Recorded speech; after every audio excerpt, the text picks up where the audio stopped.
How's it going, everybody? We went diving again, and as usual we went diving in Darwin on Negros Island in the Philippines. Now the area has beautiful coral reefs. You can see these corals here, but what it's really known for is the muck diving. So what do you do in muck diving? You look in the sand, you look in rubber for small rare fish or nudibranchs or crustaceans, and I got some spectacular footage today. So let me explain why this is so spectacular. What you can see here is a pair of threadfin dartfish, and so these are these two blue fish. They're hovering above the sand. Once they saw me, they felt somewhat threatened and they retreated into this burrow. And because this was so spectacular, let's look at the retreat again. So here the dartfish goes into the burrow. Where does the burrow come from? So you would have noticed two other fish at the entrance of the burrow. These are shrimp gobies. They act as watchmen for the shrimp, which is actually digging the burrow. So this is a mutualistic symbiosis. You can see the shrimp touching the goby here. So the goby alerts the shrimp when a potential threat approaches, whereas the shrimp does the digging. So this is a trade-off. I don't think the threadfin dartfish contribute anything to this mutualistic symbiosis, so they are essentially freeloaders. So again, I'm not aware of a lot of other footage of this behavior. They're relatively rare, and it's very difficult to get close to them, to film them at all. So I know now where to find them, and I will head back to try to get more footage of this, three-player interplay between fish. This is another shrimp goby. The species here is Macedonia mystacina, which I believe is the fish is named after a Thai prince. And again, you can see how the fish perches at the entrance of the burrow. And this is yet another shrimp goby. The species is Van der Horst there.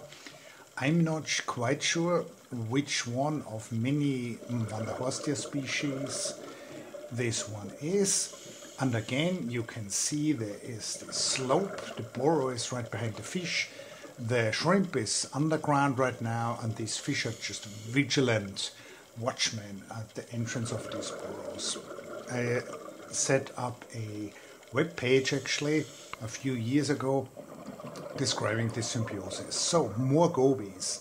This is a whip coral goby which is sitting on a sea pan, and this is a goby of the species Ptereleotris, which is on an encrusting coral. So you see how well the goby matches this coral.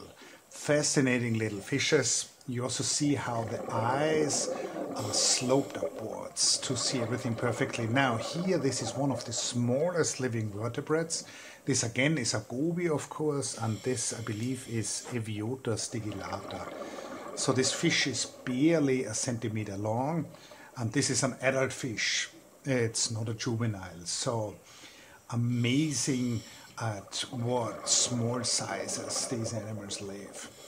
So I'm very happy with my TG6 again to capture these small animals. And finally, this is a goby of the species Istigobius decoratus. It's a sand goby. Again, see how well camouflaged it is. These grains on the body of the goby look like sand grains. Now, we had a quiz the last week, and I showed you this nudibranch here, which is of the genus Armina, and the nudibranch is crawling over the sand, and I was asking, what does this nudibranch feed on? Does it feed on gobies? Could be. Does it feed on sea stars? Well, sea stars aren't going to run away very quickly, so this could be a source of food for this nudibranch. Or does it feed on sea pans? And sea pans are soft corals which are living in the sand. So the solution is Armina feeds on sea pans. So here again you have a close-up of one of the sea pans. They're anchored in the sand, and of course they don't get away at all. And Armina would roam the sand, look for these, and then start eating them.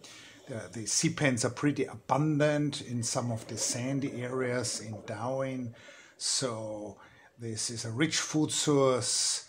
Like so many nudibranchs, I occasionally see the Armina in numbers and then they go away. That was it for today.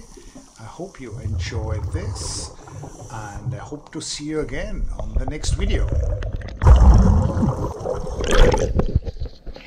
Wow, very nice.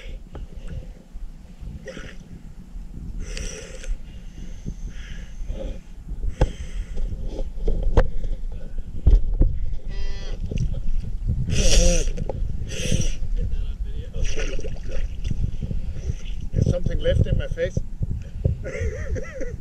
Can you check? I can't see that far. I think you're okay. No major deposits of snot. No. Let's check your nose.